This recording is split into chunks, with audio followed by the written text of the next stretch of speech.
Welcome to Cross the Tracks, the podcast whose mission is to highlight the artists behind the best new releases from both the hottest new talent as well as some of the biggest black music artists.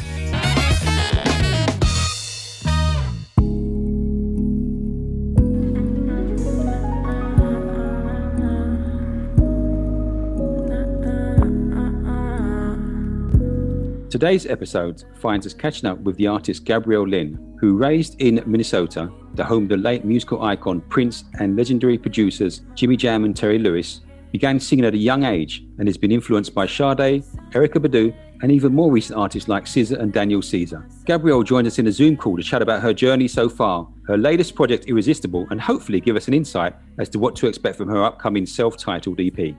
Hi, Gabrielle. How are you? Really great. How are you doing? I'm remarkable, thank you, Yes. my dear. Remarkable. I'm so pleased you could make this podcast today. Me too. As I mentioned earlier, I've been listening to your music for some time now, and I really wanted to catch up with you just to discuss, just find out a little bit more about you. You know, what sort of drives you, what motivates you, how you got into this crazy area called the music industry. And what you hope to get out of it. So I thought I'd just sort of get you on here. So tell me a little bit about yourself. Where are you from, first of all? I'm from Minnesota. So yeah, raised in Minnesota. I started, the typical answer, but I was singing at a very young age just because it brought joy, to me and peace. And it was a therapeutic thing. I love to listen to different kinds of music, and it's just like a little escape, And then after I had my kids, I got married, and then I had my children, and then I got divorced, and then I started making music again. It was just very therapeutic for me again, going through a lot of changes in your life, and I wanted to find a moment for myself, and that was through music again, because I feel like, I don't know, it just went away for a little bit. And so I started recording with a friend of mine, Ivan, in Minnesota, and we would go to the studio, and I hadn't been in a studio before, so it was really nerve-wracking for me. You're like, oh my gosh, I don't want to say the wrong thing, I don't want to write a silly melody. I had to get over that a little bit. So we just kept recording for fun and just hang out with my friend, and then we had to sit down. We're like, you know what, I really want to put a song out. I think I'm ready. After a long trial, I performed at a little club. It was like a feature on a song. And I was very nervous for that. But we put out some music, and it did pretty well without really having any knowledge on how. I just got to put out a song and let it be. And then I had this night job, and I would get home and I would just have like loads of energy, and I would just start recording myself singing just for fun, just to, I don't know, practice my tone. I want to see how I sounded and kind of get comfortable with hearing myself more. And then one day I just decided to post it. And then I got a notification the next day. And then Rio had put me on one of his pages. And, it started a little conversation from there. Like, thank you so much and everything. And he's like, if we ever want to work together, seriously, please let me know. I'm like, I don't know, is he being serious or not? And, did my Googling and stuff. But then we started working together. He started sending Ivan music. I would record with Ivan. We'd send it back. So it was a lot of back and forth that way. But, and then I made a couple trips out to Virginia just to meet everybody, meet the band, meet Rio, and anyone he wanted to introduce me to. And we grew a great friendship from that. And the last time I came here, I said, I think this is the last time that I'm going to fly here without living here. So I decided to make the move out to Virginia with my kids. And I was so scared, but yeah, it was really nerve-wracking, but I had to make the jump. It's something I really wanted to do, a passion of mine for a long time. And I just didn't want to let it go. Like, I can either stay here and keep struggling, and keep working just crazy hard, which I have I have problem working hard, but feeling like something was missing, something that brought a passion to me. So I said, all right, here we go. We're going to go and move to Virginia. And we love it so far. We've been getting a lot done. So that's the benefit, really, being able to be here with my babies, and they get to see what mom does, and they get to come with me to everything. So they're learning, and, they think it's cool. So that's great. If you don't mind me asking, what ages are they? They're 6 and 8. So they're not babies. They're not babies anymore. Come on. I'm gonna grow up, bro. They'll be going to work soon. No, not yet. They were like 8 years. 8 years for one of them is 16. Yeah. Okay. Taking you back to when you first started, before you got married, were you singing professionally then, or was it a fun thing which you used to do for friends and family, and that was it before you got married? Because you only mentioned sort of taking up singing properly after you got divorced. So I wondered if you were singing before the wedding bells rang. Just to myself. I was really nervous. Oh, okay. I was really, it was shy. I was really shy about it. I didn't want to sing really for anybody so much. I had done a few things when I was younger, some like talent shows and stuff in school. Okay. I don't know. I went through a period where I was like a timid period where I was going to keep it to myself and, not really sing. And after, when I was in high school, middle school, I had done like little talent shows, and that didn't bother me. I don't know if it's the childhood, the childlike, I don't know, courage.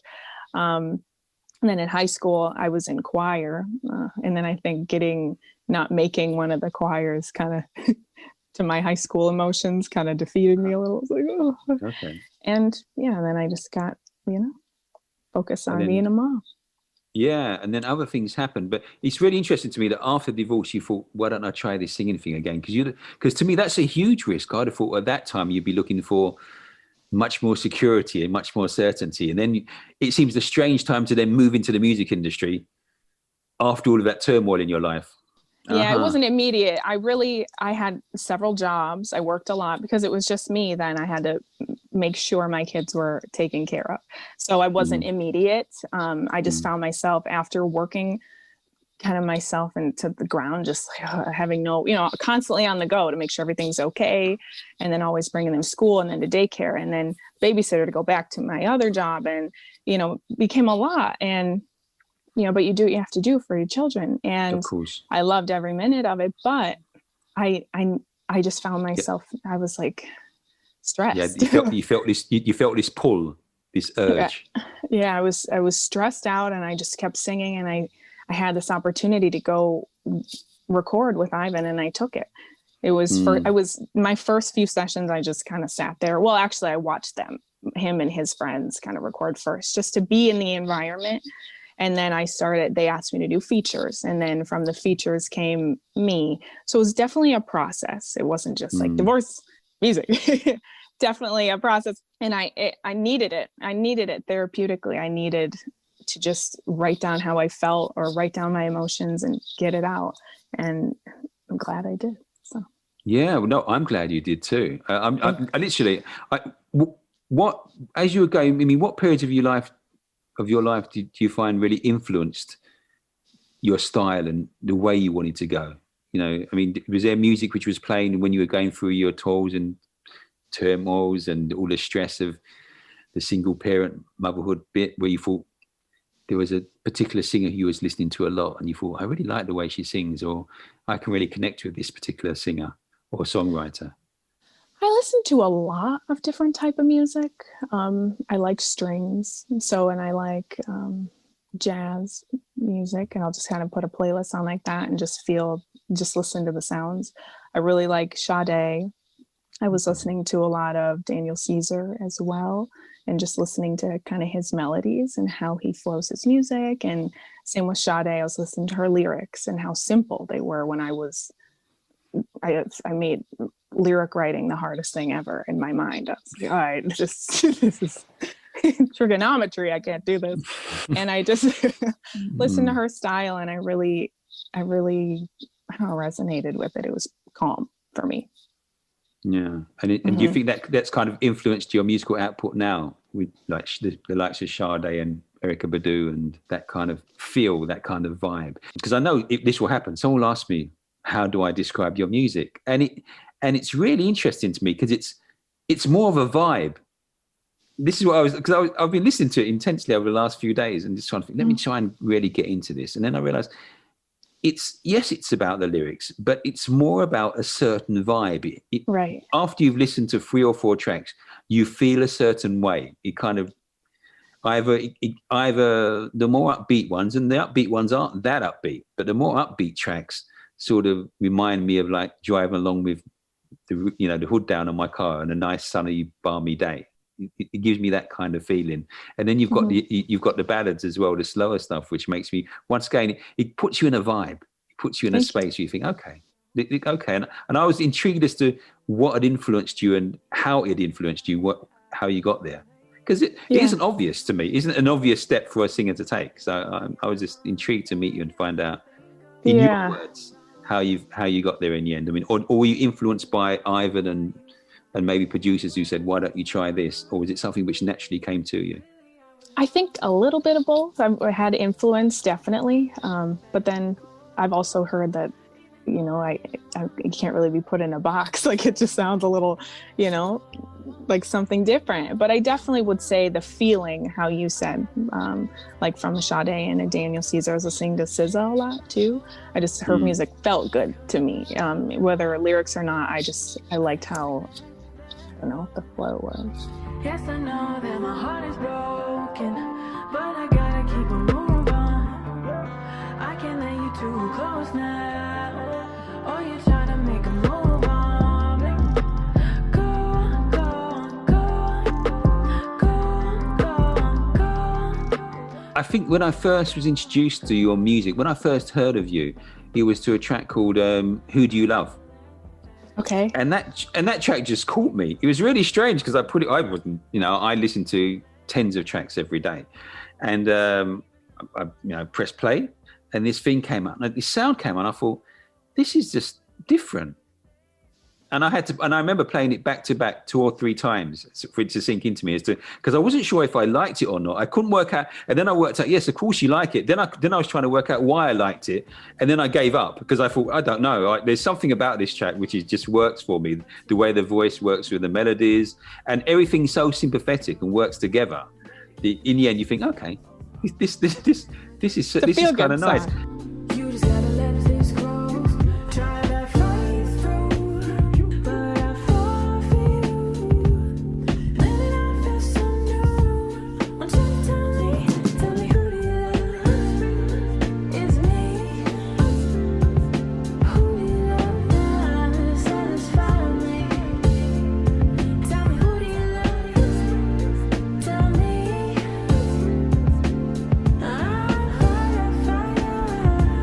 It's a subtle track. It doesn't come and hit you with a hammer. You just think, there's something really nice about this track. And then that's what really got me into listening to more and more of your music. And I realized that there was this certain groove and certain vibe which you seem gone down. And it isn't, 100% consistent. There are some more sort of lighter poppy tracks thrown in amongst them. But the more groove-ridden tracks are really quite special in how you put them together. Thank you. No, you're so welcome. There's a track also called LA. Yes. And in my mind, I made a note to ask you, what does LA stand for? Is it something Love really again. obvious? Because I was listening to it and I thought, well, L.A. And I thought, what can that be? And I was love again. And I was listening to it and I was thinking, I don't know what this means. I better ask because I didn't want to jump to a conclusion. Right. And I thought LA, and I thought Los Angeles. No, there's no mention of Los Angeles in the track. Right. And I was here racking my brain, and that's all it is. Love again. Mm-hmm. This is what happens when you look too deeply into something. Honestly, and I was really. It was like a little puzzle for me as I was listening to it. It was kind of the idea a little bit. I might let you in. I don't do heartbreak. It's not easy. Trying to pick myself up when I'm bleeding, but I need it. Did my healing. This is different. I know it. I feel it. I thought I'd never love again. You had this guy in London sitting down in his studio thinking, what? What does this mean? And all the time it worked. All the time it was staring me in the face. So how many extended play EPs have you brought out so far? Well, we had Bloom was my first one that I did with Ivan. And that one has he just has a different style. So you can kind of tell. Bloom, ethereal, Exactly. irresistible. we are working on this next EP. Well, actually, it's done. So that'll be coming out in between the December 18th and the 21st. Haven't decided. Wow. So it's literally just around the corner. Mm-hmm. And that one you won't forget the name of, will you? No, because it's my name. Exactly. And that would have worried me. I would have been deeply concerned. We have bigger problems. Okay.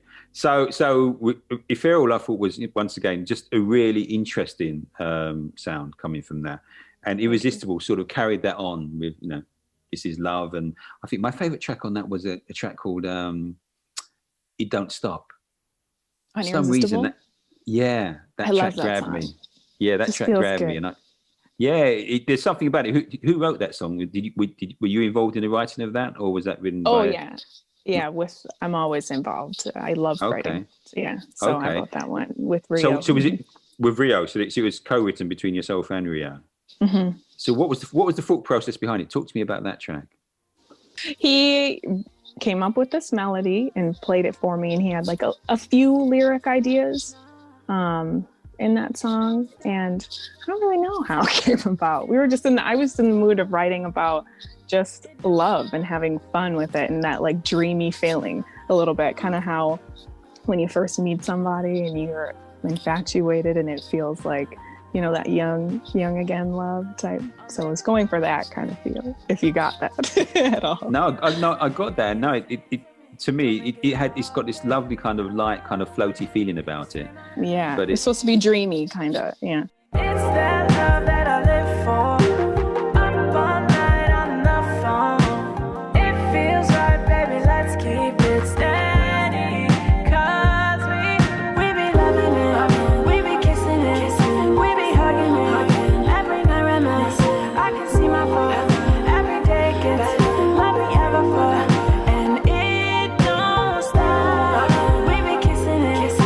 There was another track on there called Let Go, which I really liked. I think you brought it out as a single as well. I'm not sure if that came out as a single as well as, and that was another really, really, really nice track. So when you sit down to write, is it always a project of one or two or three of you sitting down to write, or do you sit down sometimes and write a song totally by yourself? Well, he always sends it to me first. He sends the song, just the melody at first, and if he has an idea, you know, for any words, he'll sometimes mumble it within the melody if he has an idea. But he sends it to me, and I sit at home and I create like a little quiet space for myself, and then I just kind of see what flows. I listen to the song several times until I get a feeling first, and then based on the feeling, I'll write, because it makes more sense to me. Like, okay, do I feel in love right now? Do I feel, you know, like I have to let something go, or do I need, you know, and kind of go from there and let it flow that way. We're never gonna be the same. I'm the only one to blame. I need you to take it away. It was driving me insane. I was getting in my way.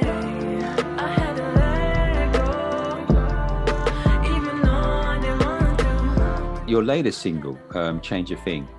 Mm-hmm. What was behind that? Because I'm sure there's a story behind that track. I find it difficult to be someone just, that was a whimsical little track which someone just thought, oh, why don't we just do this? I reckon someone somewhere was feeling something when that was written. Talk to me about that track. Well, I think we all have, well, I don't know, I've had my insecurities or anything, and I had a phase in my life where I wanted, you know, I wasn't super confident with myself, and I had to go through a lot of self-love and I don't know, did a lot of yoga, meditation and prayer, and just growing my confidence back. And writing that song to me felt like, you know, I love myself for who I am. And even though I'm always growing as a person and enhancing and becoming smarter, I still have to love the core of myself and me for me. So that was where that came from. Yeah, no, yeah. Honestly, because I listened to it and I thought someone's feeling a little bit insecure about this, or they're dropping a message over to someone else and letting them know, listen, I like who I am, now just leave me alone. And I was trying to work out what was your thought process and who wrote it, if it was co-written or something which you sat down and decided, okay, I'm going to put this. There's a little bit of both, though. You know, I've gotten comments, you know, about myself before, and while they don't really bother me, after a little bit of time, sometimes they can pile up, and you're like, a little bit. But so it's a little bit of a message. Like, I'm not going to change myself for you, and I'm not going to nitpick myself either to want to change into something completely other than what I am. You know, and for my music, I like the music I make too. You know, I like how I write about love and happiness, and I like that. So this is who I am. Life doesn't always go the way that we planned. It'll always change, but my lessons won't go to waste. Gotta keep pushing for a better day. Flowers don't grow without the rain, but I was prepared for the storm today. And if it hadn't happened, I would be the same. And that's why I really wouldn't change a thing. With me, I wouldn't change a thing. With me. I'm just thinking about the new EP, which is about to come out, about to drop in 2 or 3 days' time. What direction are you taking on that? Will it be the same kind of stuff we've got now, or are you going more in one direction or more in another direction? Is it saying going along the R&B groove, or is it going to be a little bit lighter and more fluffier and go along the pop groove? What have I got to look forward to? Would you say most of the tracks are kind of relationship based? They're talking about love and relationships, generally speaking. Yeah, very love based. I've noticed a pattern with myself. Very love based. And why do you think that is? It's just, I love love. I love to write about it. It brings happiness to me, you know, writing about this type. I've always liked listening to songs about love, and I like to write about it. It's what I feel. You know, I don't have any hatred inside me. I don't have any chip I need to, you know, I don't have anything I have to say to anybody. So I want to write about love, and I feel like the world lacks it a little bit. And if I can put it a little bit of extra love in the world with my music, then I'm gonna. That's got to be a good thing. We need that right now, don't we? Yeah, I think so. I think we definitely need that. I mean, so moving forward, where do you see your career going? What kind of direction would you like to see it going in the future? Well, I'm really kind of in the moment type. Of course, I have goals for myself. I just want to keep putting out. My first goal, obviously, is to execute this EP release. You know, I have to make sure I get all the photos and all of that right and together and just execute it the way the vision is. I honestly am just going to keep working. I don't know. I of course want to keep growing. I would love to, you know, I'm independent right now.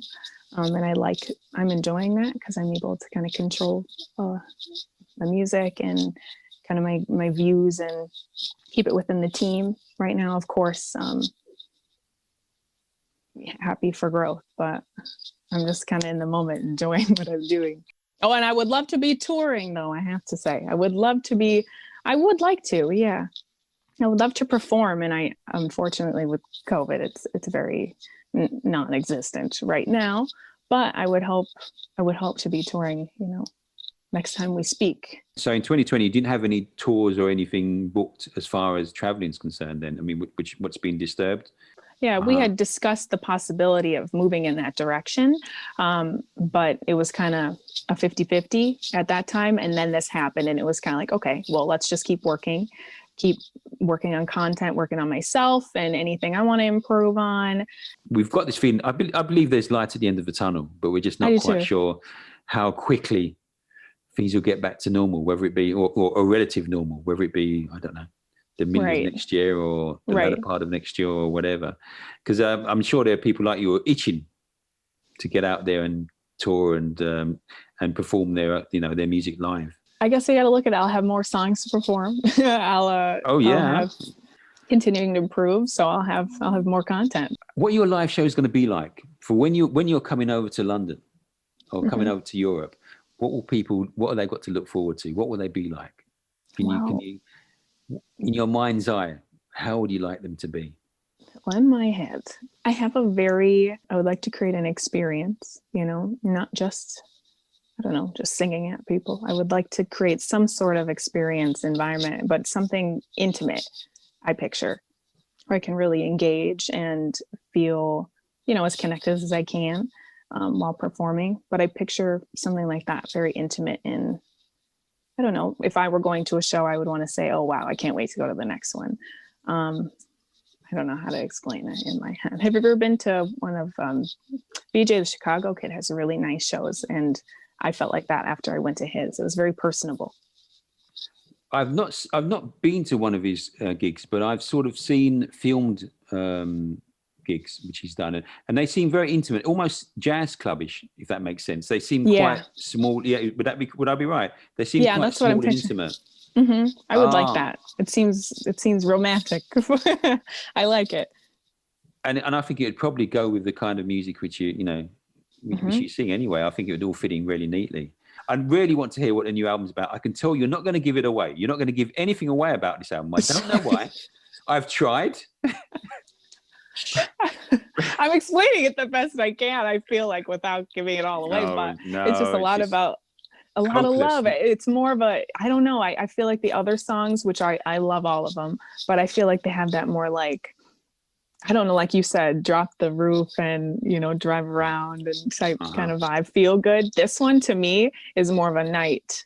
I don't know. I would drive around at night, listen to it, you listen to Drake at night. You listen to Gabrielle Lynn's EP at night. This new, Okay, I've got you. Yeah. I'm in that. Yeah. I've got you. I'm in that place. Well, listen, Gabrielle, I've got to thank you for taking the time just to sort of tune in with us and hang out with us for a few minutes. I know there's lots of people out there who've seen you popping up all over the place, thinking, who is this person?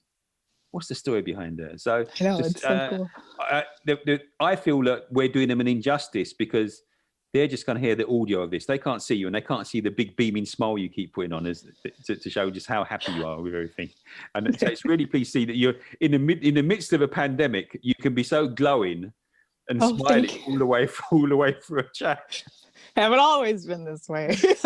Well, let me tell you. The good thing is that's where you are now, and you look so happy. And as I said, it really does radiate through your music. So if I can thank you again for joining us, tell me if people would like to follow you on your social media networks. Mm-hmm. The best way is Instagram, which is Gabrielle L. Henry. It's just the easiest. I feel like I'm not super social media proficient. I have Twitter and then Facebook at Gabrielle Lynn also. Well, listen, it's been great speaking to you. It's been great fun. Thank you so much for joining us. Thank you. We'll keep an eye on what's going on, and please keep us in the loop with your new releases so we can actually drag you on the show another time. And I would love that. And we will discuss your EP, your next EP, in detail. In great detail. Because clearly there's no point asking you to describe any of the tracks because we're not going anywhere.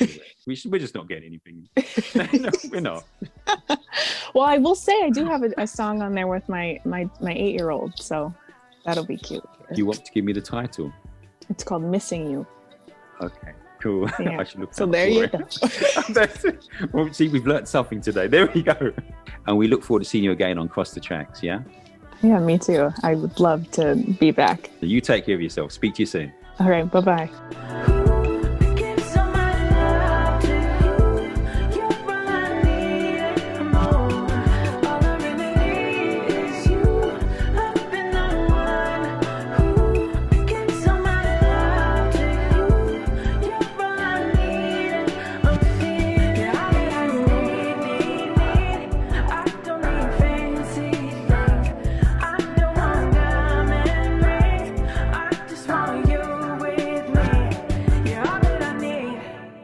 Well, that's all for today.